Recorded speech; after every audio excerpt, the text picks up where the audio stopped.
Well, just the way you always balance any reaction, you're just gonna, count how many O's are on one side, how many Cl's are on the other side, and start putting numbers there. But the problem is, if you remember, those of you who had the last year, these get a lot harder than that. Numbers are going to be like 17, 18, 20, 30 for coefficients. So you can't do that. You have to actually break it down into steps. So a big, long equation, what we're going to do is very simple. We're going to break it down and do the individual oxidation. That's what we're taught the last two periods. What's the difference between oxidation and reduction? We're going to balance just the oxidation and just the reduction reactions first. Then we'll balance them to each other. Then we'll put them into the full equation, and then whatever's left over we'll balance by what's called inspection. Okay? So the first step in this process is to do what I taught you how to do 2 periods ago, assigning oxidation numbers to everything. All right, that's something you should all know how to do, even from Chem 1, but there were some harder ones now because we're going to have peroxides, we're going to have hydrides, we're going to have other things that are going to pop up in here. So that's your first step, assigning oxidation. I'm going to use an example here, and we're going to write out all the steps for this first one. You don't do this every time. If you remember from last year, you're going to end up showing a lot less work than we are on this first example. The second example will be more representative. All right, so here's my example right there. Copy that guy down. That's what you would get on the test. You would get the entire equation. And this is something unusual from up till now. Okay? Point of most of the time we're doing equations or reactions in chemistry, I would give you just the left-hand side, and then you'd have to finish it. Whether it was an acid-base reaction for neutralization or decomposition or composition or exchange and precipitates, you generally got one half of the equation, then you finished it, then you balanced it, then you named everything in it. Well, I'm not naming anything. We're not naming anything in here. These are mostly ions in these problems anyway. The ones you're going to get today on the sheet are going to be all ionic equations. We're not naming anything. We're not finishing anything. All you have to do is balance that. Okay? But as you can see, look, here's one of the problems right away. O's, O, O, O, O, O. There's O's everywhere. All right? So you try adding up total number of O's and figure out, okay, well, just because you have, like in the past, you'd have an O here and you'd have an O there. And the worst you saw was you might have like O3 on this side and O2 on that side. So you had to put a 3 here and a 2 there. I mean, that's the worst thing you saw. All right? Well, now you can see, even if I did find out that I had 12 O's on this side and 7 O's on that side, I know I need 5 more O's on that side, but where? Where do I put them? And I just made up those numbers. I'm sure that's not the actual numbers. Actually, maybe it is. Let's see. 3, 4, 5, 6. That's not. So where do I actually put them? That's the problem. So we have to actually have a system. Okay, so let's do the first step, assigning oxidation numbers. Let's do that. I think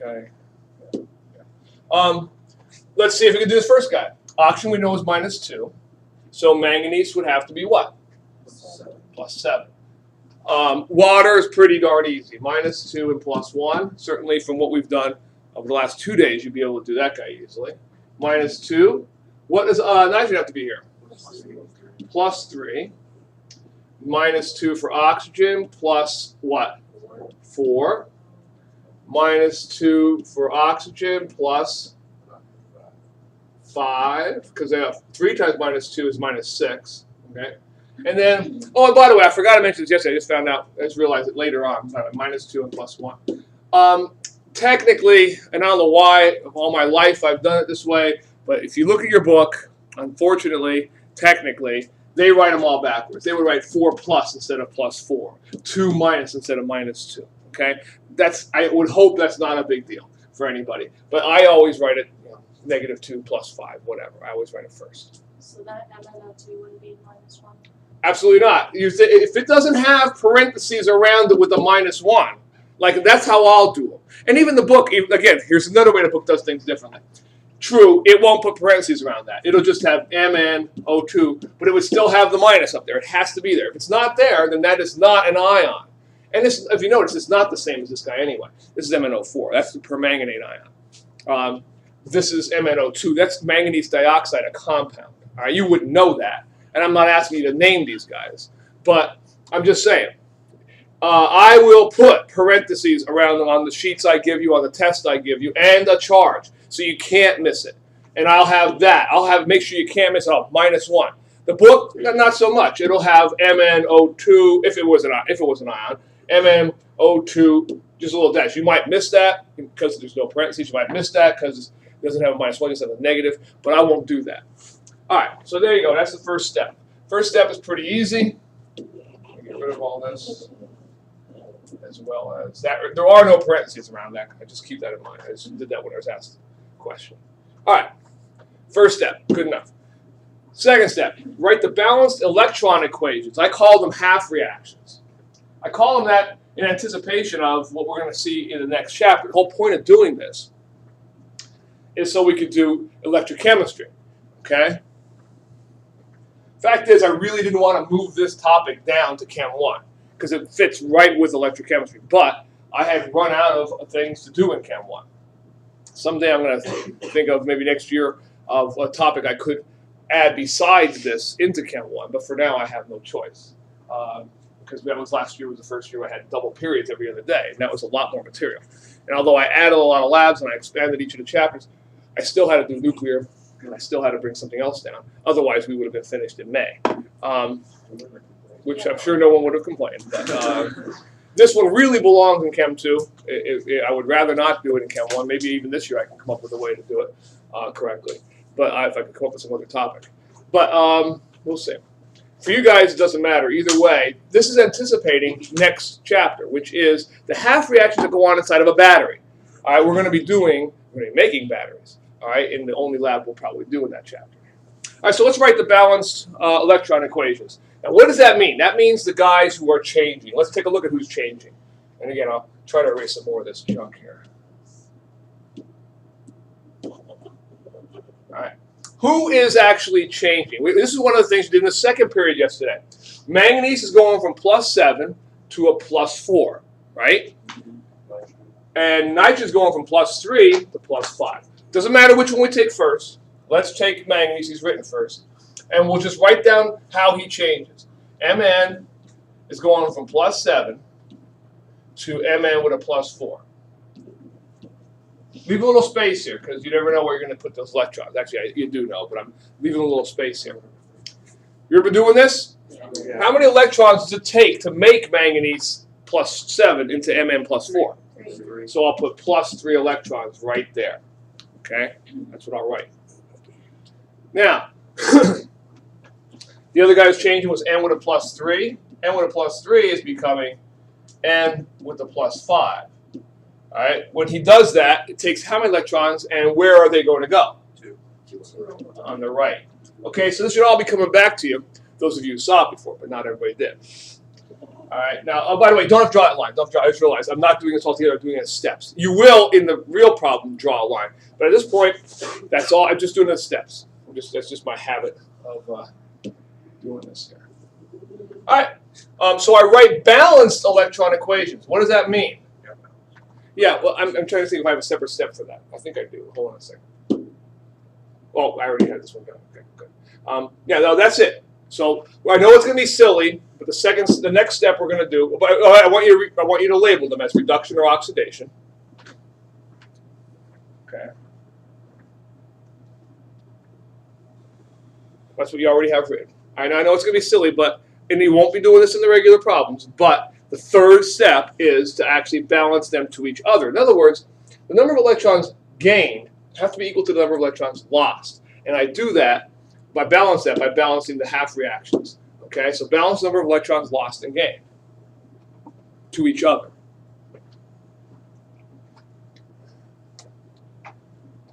So again, I have to for this one only, I have to rewrite those two problems, do that, and then decide what you need for coefficients to balance those.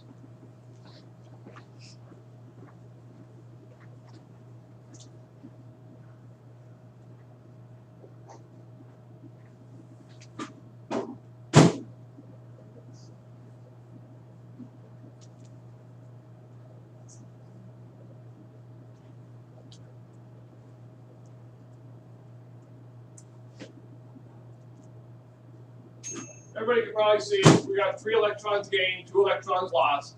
So I'll need what in front of the top equation? 2. Yeah, 2, and the bottom one will be 3. And I think I have those already typed in here. 2 for that guy, 3 for that guy. All right, now the number of electrons lost and gained is equal. And here's the best part about this. Although, as you're going to find out throughout the rest of this week, it's going to take us this whole week to pretty much do this. As you find out throughout the rest of this week, there will be some times that this is not true. But for the most part, I now know what the coefficients of those guys are going to be. They're going to be a 2 in front of the MN with a +7. There's going to be a 2 in front of the M with a +4. There are going to be some exceptions. They do not break the rule, believe it or not, but there are exceptions. We'll talk about those as we get to them. For right now, all right, you have figured out 4 of those compounds. 4 of them you now know. So you're going to go back, rewrite the whole overall reaction, and put in your new coefficients that you just figured out for the guys where they belong.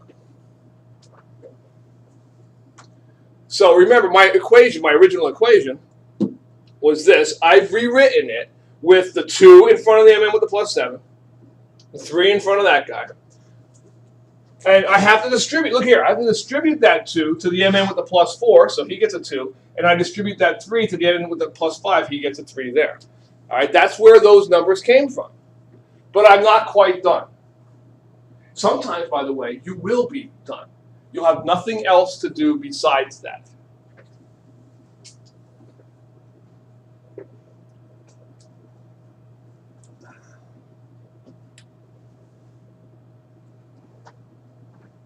But in this case, I'm not.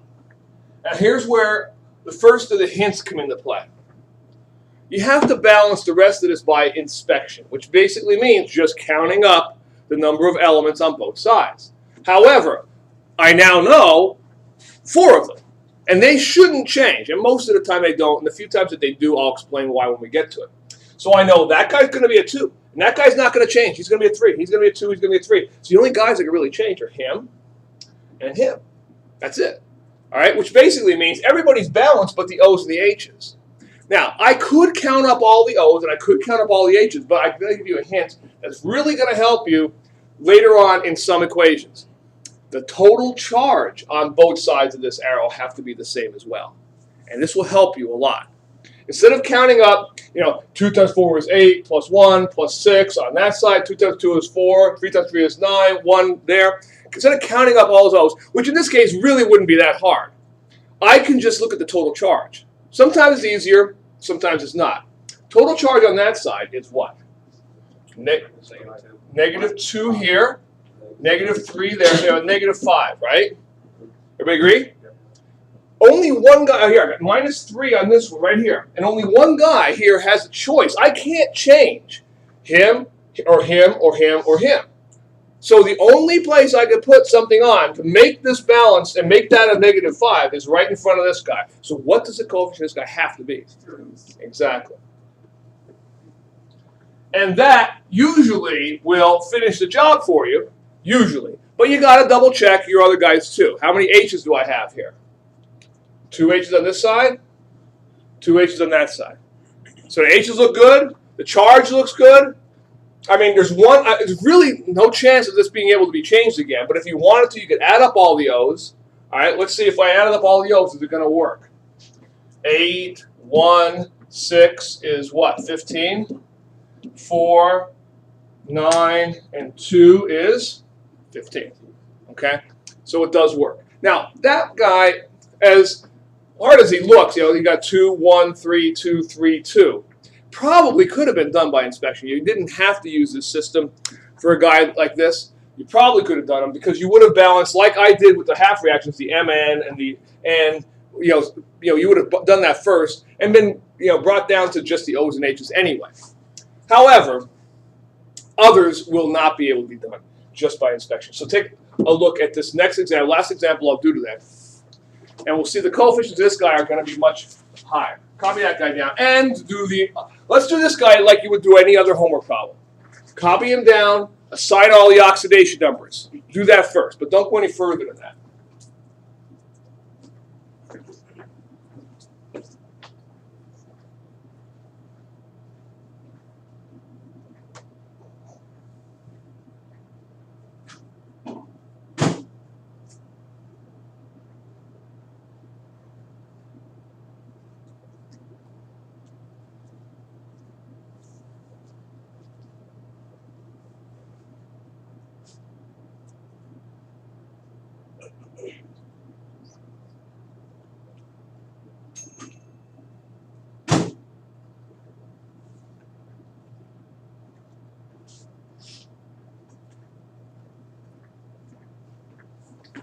Now you're going to find this whole thing, by the way, is a confusing one. This guy right here, that whole thing has the -1 charge on the whole thing. AlOH4 -1. Okay? The whole thing has the -1 charge. When you're doing the oxidation numbers for him, do keep that in mind. See if you can figure it out. I will do it, obviously, in a minute anyway. But see if you can get him on your own.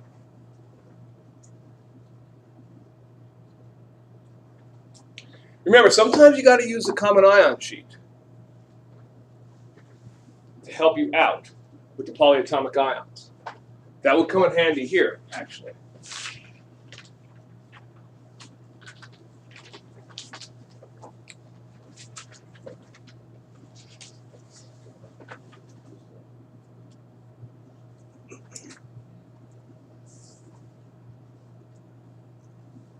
All right, I'll start working on these. I think most of these are going to be pretty simple. I hope everybody put for Al +3, right?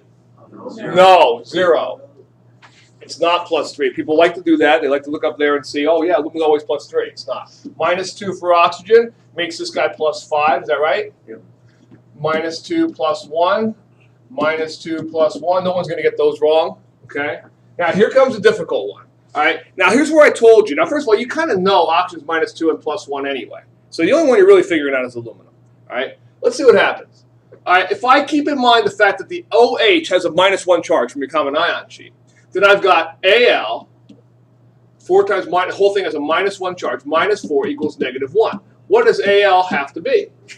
Yeah, which is no big surprise, by the way, because aluminum you would predict to be +3. He's in group 3. And then +1 and -3, right? H is always +1 with rare exceptions, and it's therefore -3. All right? Okay.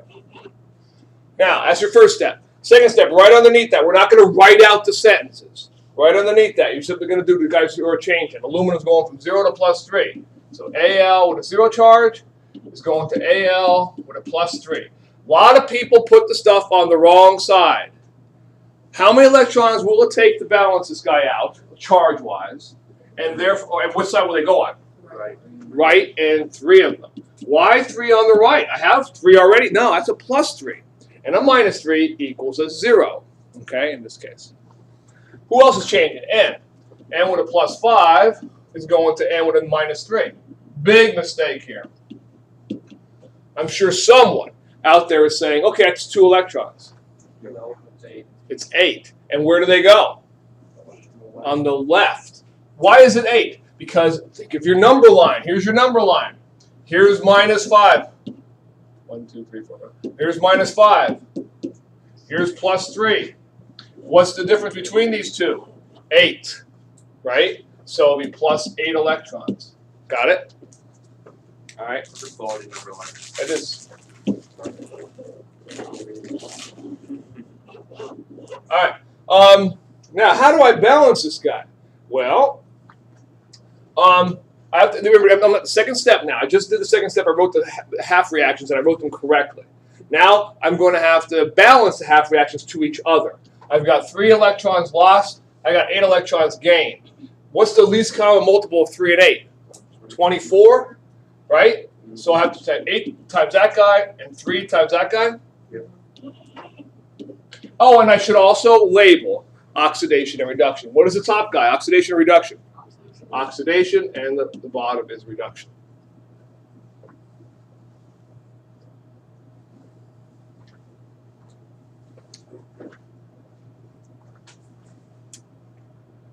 Okay, got it? All right, we're almost done. I'm going to rewrite the equation below this with the new coefficients in there. So 8 goes in front of Al. 3 goes in front of NO3. Oh, and by the way, when I rewrite this, watch this. Everybody stop. When you rewrite this, you don't rewrite the individual charges. You only rewrite the actual ionic charges. And I wrote these the way the book would probably, you're going to see the book do it, with a minus and a minus, okay? All right, instead of -1 or +1. So 3 times NO3 -1 plus OH -1 yields, oh, I'm sorry, I almost forgot the water, plus water running out of room here. Yields AlOH4. What does he have in front of him? An 8.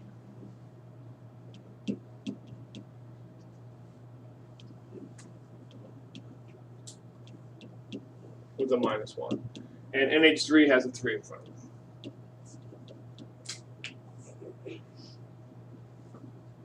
All right.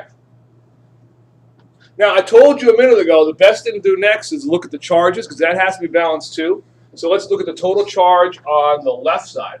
A -3 there, a -1 there. And over here, I've got -8. Now, I cannot change that -3. He's already got his coefficient in front of him. But I can put something in front of this guy to make it equal to a -8. What will I need? 2? No. You see why? Yeah. I have -3 here. I need -8. Say if I put a 5 in front of this, I'll have a -8 total charge now. Is everybody good with that? Alright. Do you get those the numbers -8 and such by multiplying say 3? 3 times -1, 8 times minus the total charge. That's why. So you don't confuse yourself, guys. That's why you don't write down the stuff that's inside of here. I don't want to write down the oxidation numbers of just H and O, because that will confuse me later on. I only want to write down in this last step the charges of any ion. And by the way, that ion doesn't have to be a polyatomic ion. It could be Na. Whoops. It could be like an Na ion. If it says Na+1 in the equation up here, then you got to keep it. Okay? So don't listen. Some people are hearing now, oh, I never write down the charge of an individual atom. No, that's not true. If I have an Na with a +1 in the equation, I have to keep it. But if I had just Na in the upper equation, I don't. Or if I had just NaCl in the upper equation where it was a +1 and -1, I don't. Because it was a compound and it's neutral. All right, I'm almost done. What's left? Well, I've balanced these guys. I balanced aluminum, nitrogen on both sides. I balanced it now for charge. The only thing I got to double check now is on my H's and O's. They're almost always the last guys I got to look at. So let's look at my H's. How many total H's do I have on this side? 3 times 3 is, again, 3 times 3 is 9 here, right? And 8 times 4 is what? So 32 and 9 is 41. 41. How many do I have on this side? Well, none there, none there. 5 here, I can't change him, so it's 5 there. I got to somehow come up with what's got to be a coefficient in front of water. 18. Because it's going to have to be basically 36 plus 5, and 36, half of 36 is 18. 18 times 2 is 36. 36 plus 5 is 41. Now it's balanced. Now that one, I don't know how well you could have done balancing it on your own. 8, 3, 5, 8, 8, 3. Probably would have had a hard time doing that, okay, without using the half reactions. And you know from last year, those of you who did it, they're only going to get worse. I mean, there are going to be some that will be very easy, and you could have done it like this. And there are others that will be very, very hard, and you could not have done it without this, okay? Okay.